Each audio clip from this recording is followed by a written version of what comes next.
Ernest Hemingway, A Brief Biography. Ernest Hemingway was a novelist, short story writer, and journalist, who is now regarded as one of the most important writers in the history of literature. He is credited for almost single-handedly revolutionizing the art of writing a novel. And I think it is safe to say that no other writer has had as much influence on 20th-century fiction as Hemingway has had. In short, the structure and style of the modern-day novel can be directly traced back to Ernest Hemingway. In this biography, we will take a brief look at Hemingway's life as a writer and a human being.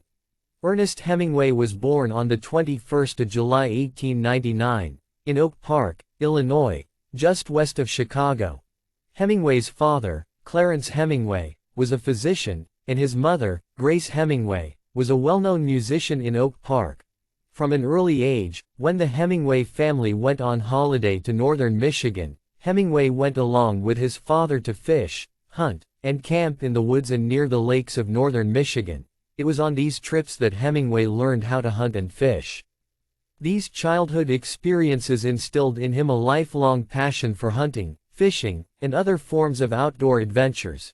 In 1913, Ernest Hemingway, aged 14, enrolled in Oak Park and River Forest High School. Hemingway was said to be a good athlete, who took part in multiple sports, including football, track and field, and boxing, the latter of which remained a lifelong passion for him. He also received good grades in English, which is not very surprising in hindsight. Hemingway also edited the school's yearbook and newspaper during his last 2 years at the high school.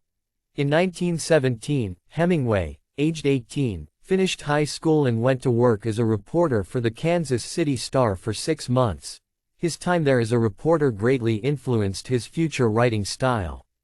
Hemingway was asked to use short sentences, short first paragraphs, vigorous English, and to be positive, not negative in his writing. This very writing style would become Hemingway's trademark in the future. In 1918, during a Red Cross recruitment effort, Ernest Hemingway enlisted as an ambulance driver in Italy. Prior to this, he had been rejected by the United States Army due to poor eyesight. In June of that year, Hemingway arrived at the Italian front and was stationed at Fossalta di Piave, a town in the metropolitan city of Venice. The following month, Hemingway was seriously injured by mortar fire after returning from a canteen with cigarettes and chocolate. Despite being wounded, he helped the Italian soldiers to safety. For his bravery, Hemingway would later receive the Italian War Merit Cross, which is an Italian military decoration. Having sustained severe shrapnel wounds to both legs, Hemingway underwent an emergency operation at a distribution center and then spent 5 days at a field hospital. Eventually, Hemingway was taken to the Red Cross Hospital in Milan, where he spent 6 months recovering. While at the hospital, he met and fell in love with Agnes von Karofsky, who was a Red Cross nurse. Upon returning to America, Hemingway thought that Agnes would join him within a few months. But she never arrived. Instead, she sent him a letter announcing her engagement to an Italian officer. The rejection left Hemingway devastated. The character, Catherine Barclay, in Hemingway's 1929 novel A Farewell to Arms, was inspired by Agnes. Ernest Hemingway returned to America in January 1919. Upon his return, he was jobless and needed some time for recuperation.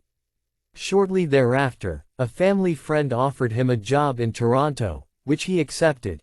In Toronto, Hemingway began working as a freelancer and writer for the Toronto Star Weekly. In June 1920, Hemingway moved to Chicago to live with his friends, while still working for the Toronto Star. It was while working in Chicago as an associate editor of the Cooperative Commonwealth Journal that Hemingway met writer Sherwood Anderson.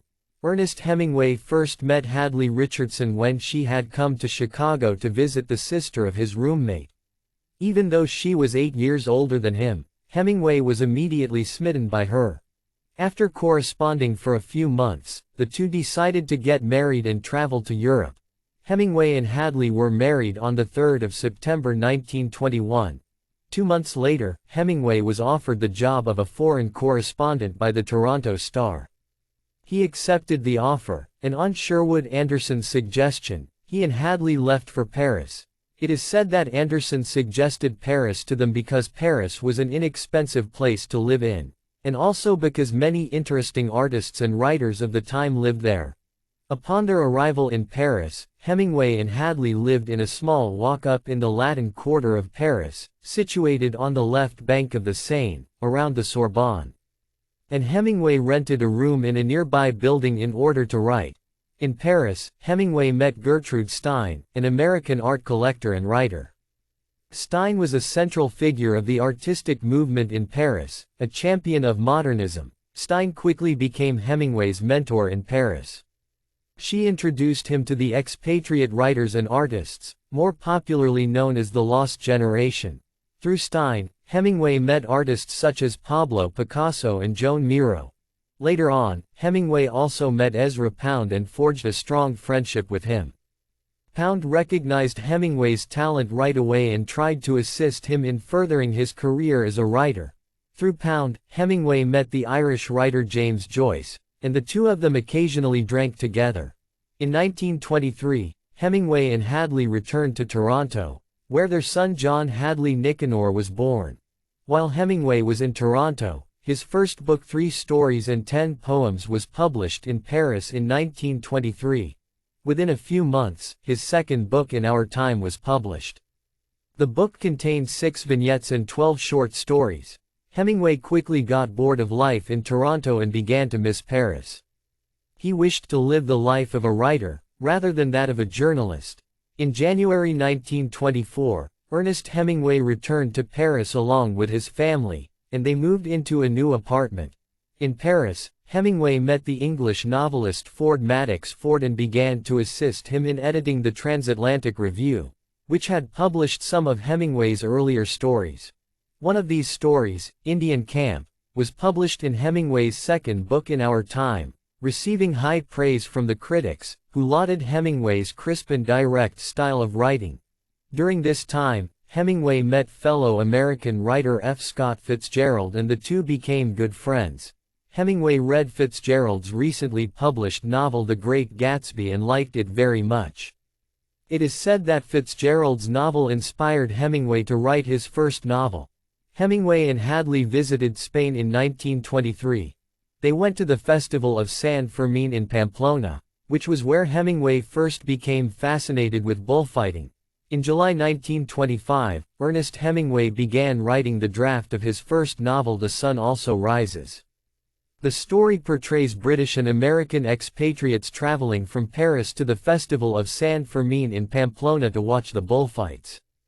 It epitomizes the post-war expatriate generation or the so-called Lost Generation. Hemingway finished the first draft within 8 weeks and then began revising the manuscript when he was in Schruns, Austria, for the winter. The novel was finally published in October 1926 by Scribners. In January 1927, Hemingway and Hadley divorced after Hadley became aware of Hemingway's affair with Pauline Pfeiffer. In May of that year, Ernest Hemingway married Pauline Pfeiffer. By the end of the year, Pauline was pregnant and the couple decided to move back to America. In March 1928, Hemingway and Pauline left Paris for America.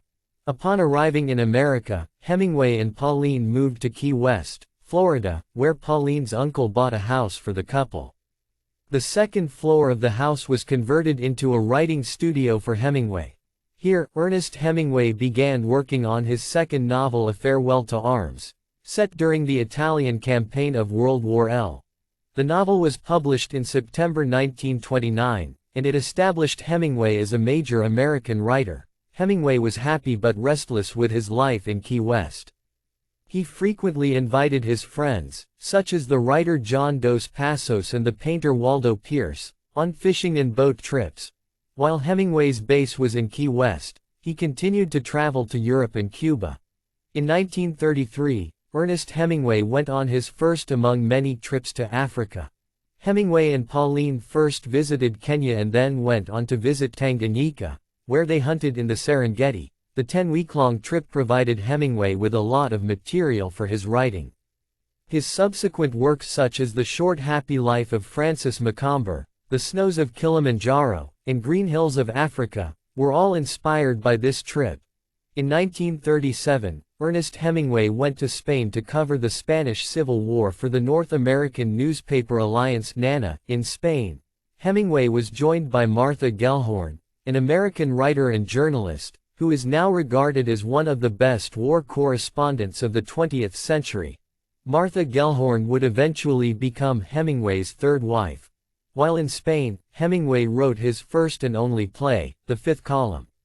An anthology called The Fifth Column and the first 49 stories was published in 1938.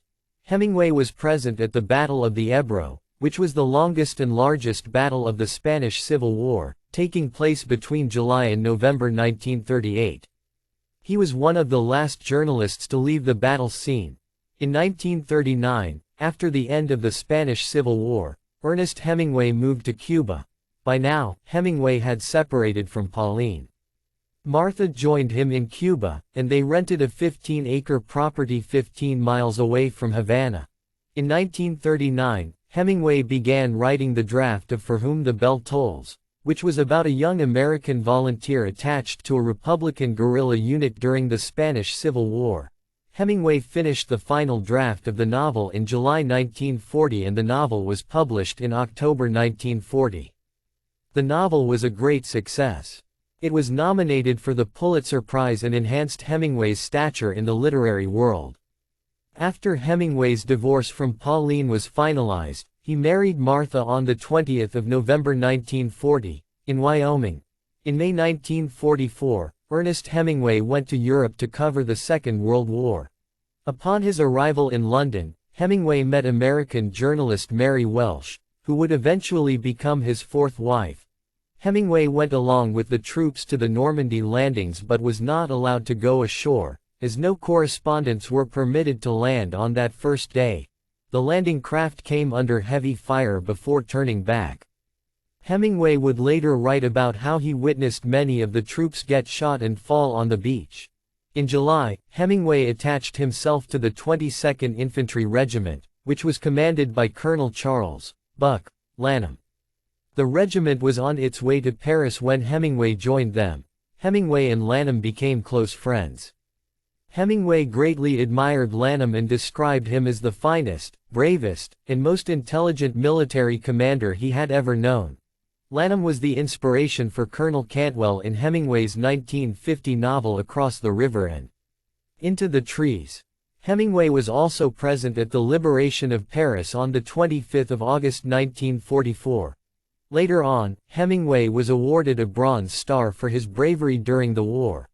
Ernest Hemingway was surprisingly prone to accidents, falling victim to multiple car and plane accidents in his lifetime.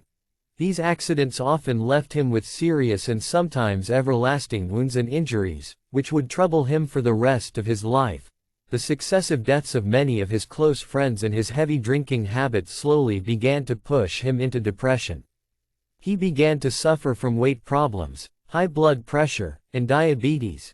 In 1952, Ernest Hemingway's most famous work The Old Man and the Sea was published.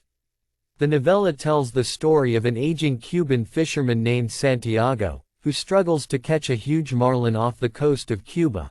Hemingway wrote the novella in 1951 while living in Cuba. On its publication, the book was an instant critical and commercial success.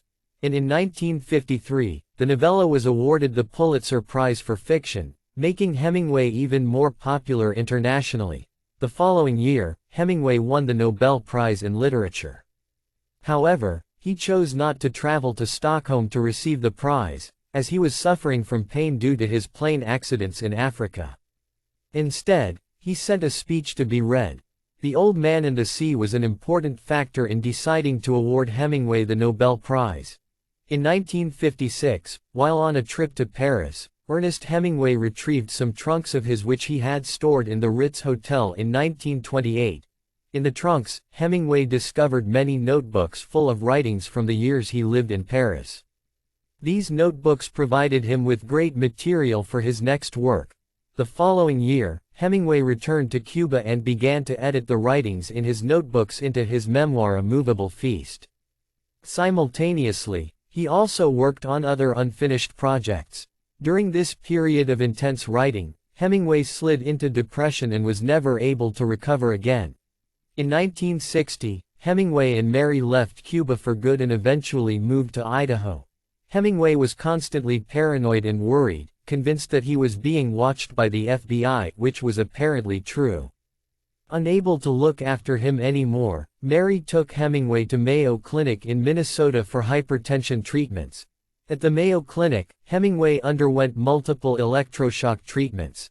After his release from the Mayo Clinic, Hemingway was back in Ketchum, Idaho. In the early morning hours of the 2nd of July 1961, Hemingway shot himself with a shotgun, killing himself instantly. Ernest Hemingway is now buried in the Ketchum Cemetery. Without a doubt, Ernest Hemingway has gone down in history as one of the greatest and most influential writers ever. Hemingway published 7 novels, 6 short story collections, and 2 works of nonfiction in his lifetime, and he addressed the themes of life, war, emasculation, love, loss, adventure, and wilderness in his works. He popularized the spare and tight prose writing style that first made him famous, thereby exerting an influence on the contemporary style that is unparalleled. Hemingway himself described his style as the iceberg theory, also known as the theory of omission. His style was economical and understated, and he was able to convey things without explicitly stating them. Rest assured, Hemingway has cemented his place in the pantheon of great writers who influenced generations to come. His works have stood the test of time and are now regarded as classics in American literature. Ernest Hemingway's life has now become a stuff of legends, and his stature in the world of literature has remained largely unquestioned, unchallenged, and undiminished.